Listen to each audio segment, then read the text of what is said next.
üstüme, diz çöktüm dünyanın namert yüzüne. Gözümden gönlümden düşen düşene, bu öksüz başıma gözdağı verme. Gözümden gönlümden düşen düşene, bu öksüz başıma gözdağı verme.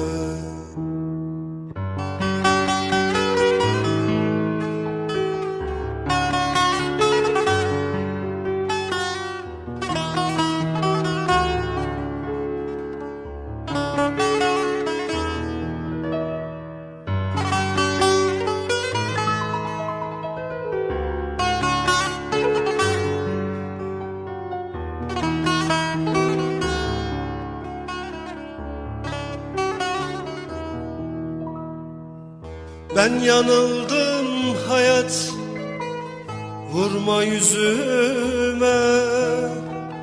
Yol verdim sevdanın en delisine.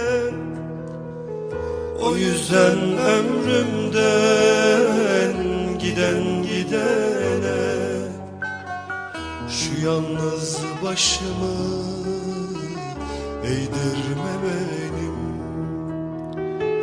O yüzden ömrümden giden gidene, şu yalnız başımı eğdirme benim.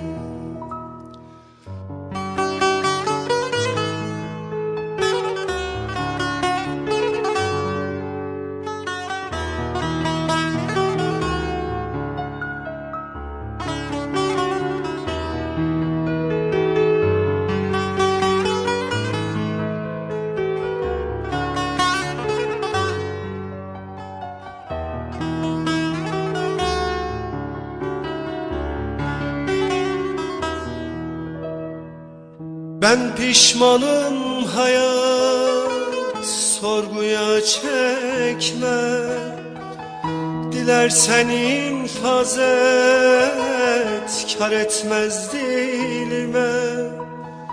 Sözlerim ağırdır, dokunur kalbe. Şu suskun ağzımı açtırma benim. Sözlerim ağırdır, dokunur kalbe. Şu suskun ağzımı açtırma beni.